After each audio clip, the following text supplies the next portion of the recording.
Hello, जय हिंद साथियों, स्वागत करता हूं आपका अपने YouTube चैनल अवतार स्टडी 7054 पर। मैं विनोद प्रजापति आज के सेशन में बात करने वाला हूं। जो तरंग टॉपिक था उसमें साउंड वेव्स के बारे में या ध्वनि तरंगों के बारे में हम आज आपको समझाएंगे कि ध्वनि तरंगे कैसी होती हैं और उनका उपयोग किस श्रेणी में होता है और वह काम कैसे करती हैं तथा उनका तरंग धैर्य और उनकी वेवलेंथ क्या-क्या होती हैं। ये सभी हम आपको इस वीडियो के माध्यम से बताएंगे। चर्चा करते हैं अपने टॉपिक ध्वनि या साउंड वेव पर। तो आप बना रहिएगा हमारे साथ वीडियो के एंड तक। तो देखिए दोस्तों, क्या है ध्वनि। ध्वनि विक्षोभ तरंगों के रूप में श्रोता के कानों में पहुंचती है, जिससे कान के पर्दे में स्पंदन होते हैं और हमें ध्वनि का अनुभव होता है। कैसे? जब ध्वनि विक्षोभ तरंगों के रूप में, जो विक्षोभ तरंगे होती हैं मित्रों, जो विक्षोभ तरंगे जिस प्रकार से जो लहर होती है वह श्रोता के कानों में पहुंचती है और कान के पर्दे में स्पंदन मतलब वह एक प्रकार से बीट करता है। जो कान का पर्दा होता है आपका, वह एक प्रकार से क्या करता है, बीट करता है और वह स्पंदन होने लगता है, तो आपको ध्वनि का अनुभव होता है। किसका अनुभव होता है? ध्वनि का अनुभव होता है, जिससे क्या कहते हैं, साउंड। साउंड इफेक्ट कहते हैं, जिसे हम ध्वनि कहते हैं। अब हम चर्चा करेंगे कि ध्वनि तरंगे होती क्या हैं, साउंड वेव्स का कार्य कैसे होता है, किनके माध्यम से होता है और किन बिंदुओं के माध्यम से वह इस वेवलेंथ या इन ध्वनि तरंगों के बारे में हमको बताती है। ध्यान देना है मित्रों। देखिए, पहला बिंदु जो हमारा क्या कह रहा है कि ध्वनि यांत्रिक तरंगों के अर्थात अनुदैर्ध्य तरंगों का एक प्रकार है, इसलिए ध्वनि तरंगों 1 मिनट।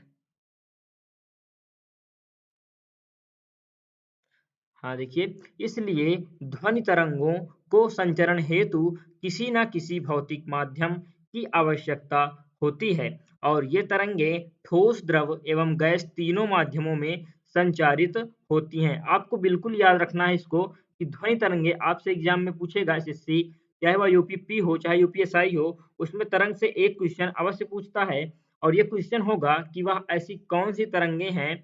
अच्छा, यही ऐसा पूछा क्वेश्चन कि क्या भौतिक माध्यम की आवश्यकता होती है ध्वनि तरंगों को संचरण हेतु? तो हाँ, बिल्कुल होती है और ये याद रखना है आपको कि ये तरंगे ठोस, द्रव एवं गैस तीनों माध्यमों में संचारित होती हैं। ये बेहद ही इम्पोर्टेंट है कि ये तरंगे जो ध्वनि तरंगे होती हैं, साउंड वेव्स होती हैं दोस्तों, वह तीनों अवस्थाओं में, चाहे वह ठोस हो, चाहे द्रव हो या गैस हो, या तीनों माध्यमों में संचारित होती है। वायुमंडल वायुमंडल तथा किसी अन्य माध्यम की अनुपस्थिति के कारण ध्वनि तरंगें निर्वात में संचरण नहीं कर सकती। यही कारण है कि अंतरिक्ष यात्री चंद्रमा के धरातल पर सामान्य रूप में बिना किसी यंत्र के उपयोग के बात नहीं कर सकते, क्योंकि उस मात्रा में या चंद्रमा पर कोई न गुरुत्वाकर्षण है, ना उस पर वहां पर कोई ऑक्सीजन है, कुछ भी नहीं है चंद्रमा पर। इसलिए जो अंतरिक्ष यात्री होते हैं और चंद्रमा के धरातल पर उतरने के समय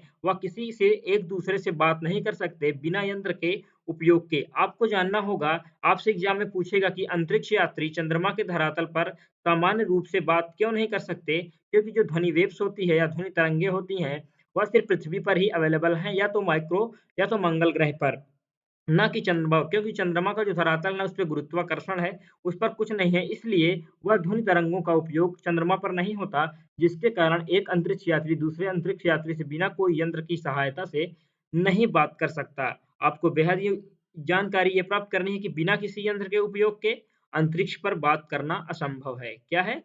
असंभव है। ये बात बिल्कुल याद रखना है और ध्वनि तरंगों में ये बात याद रखनी है कि ये तरंगें ठोस, द्रव एवं गैस तीनों माध्यमों में संचारित होती हैं। चर्चा करते हैं दोस्तों, नेक्स्ट पॉइंट पर देखते हैं क्या है।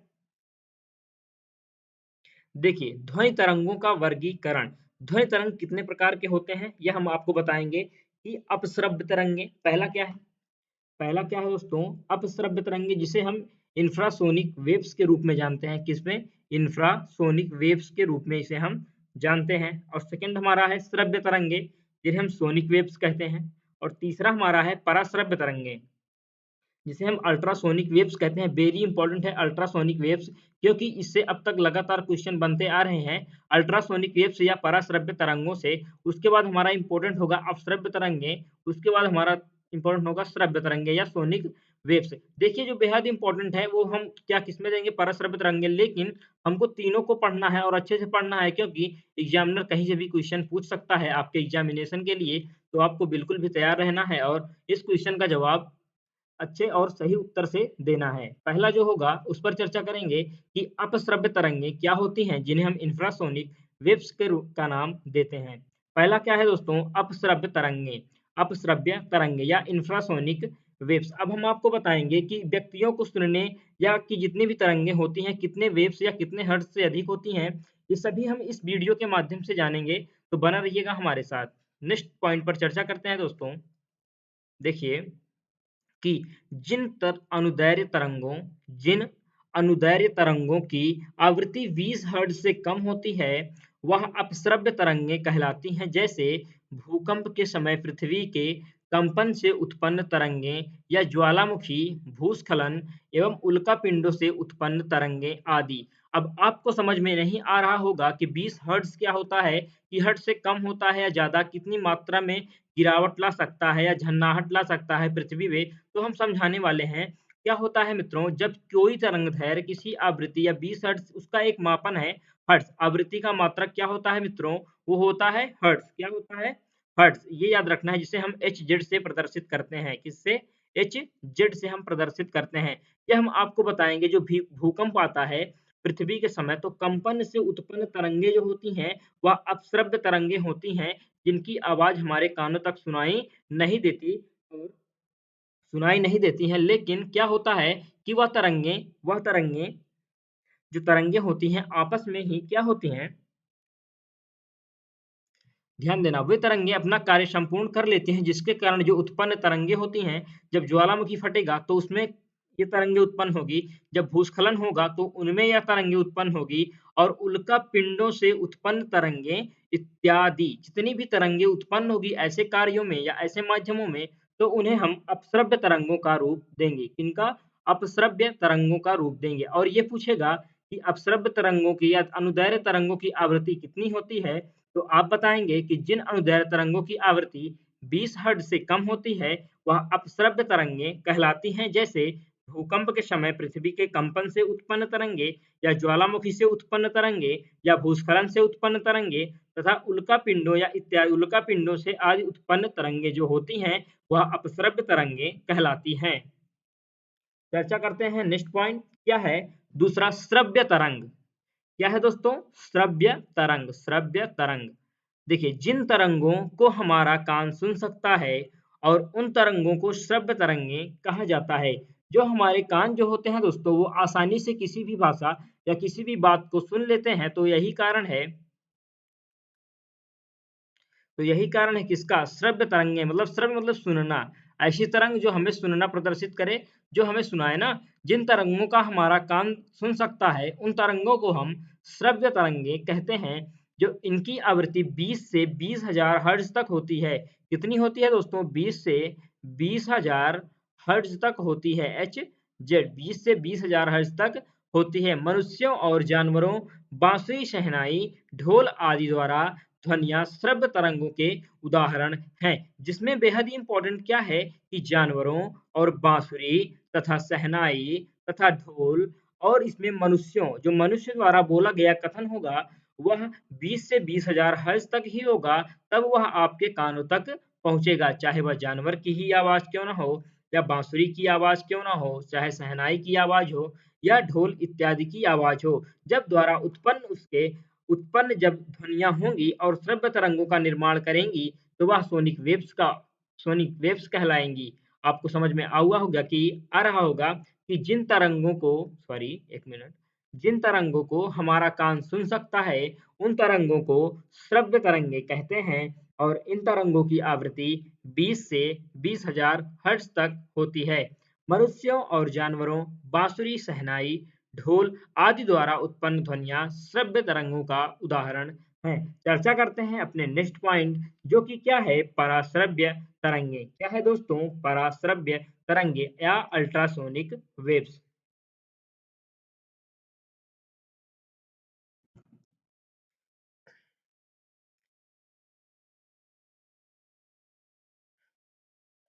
देखिए दोस्तों कि वे अनुदैर्ध्य तरंग जिनकी आवृत्ति 20,000 हर्ट्ज से अधिक होती है पराश्रव्य तरंगें कहलाती हैं।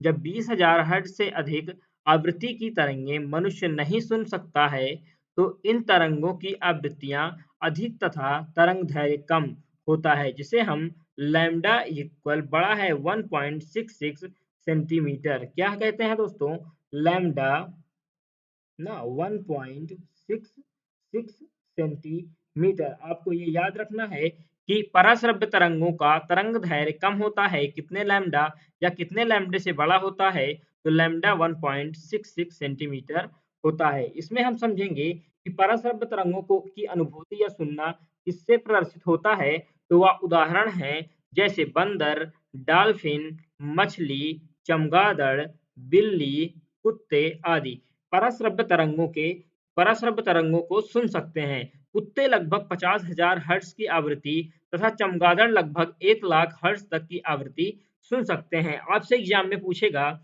कि कुत्ते की आवृत्ति कितनी होती है तो 50,000 हर्ट्ज कितनी 50,000 हर्ट्ज ये होती है और वहीं आपसे पूछेगा कि चमगादड़ के कितने हर्ट्ज आवृत्ति तक सुन सकते हैं तो 1 लाख कितना दोस्तों 1 लाख हर्ट्ज की आवृत्ति तक वह सुन सकते हैं तो आपको समझ में आ चुका होगा कि पराश्रव्य तरंगें क्या होती हैं श्रव्य तरंगें क्या होती हैं और अपश्रव्य तरंगें क्या होती हैं इन तीनों तरंगों में से एक क्वेश्चन फिक्स है किसी भी एग्जामिनेशन में तो आप इस वीडियो को पूरा अवश्य देखें तब तक के लिए हम मिलते हैं एक नए वीडियो में अब हाँ जो वीडियो हमारा होगा उसमें वन लाइनर क्वेश्चंस होंगे और वन लाइनर हेडिंग्स होंगी जो आपके एग्जामिनेशन के लिए बहुत ही महत्वपूर्ण होगी और उसके बाद सबसे एंड में इसका जो पार्ट 3 होगा इस वीडियो का या इस तरंग टॉपिक का जो अंतिम भाग होगा उसमें लगभग 15 से 20 क्वेश्चंस होंगे जो 2 पार्ट में बनाए जाएंगे और आप उन्हें ज़रूर कीजिएगा और कमेंट सेक्शन में ज़रूर बताइएगा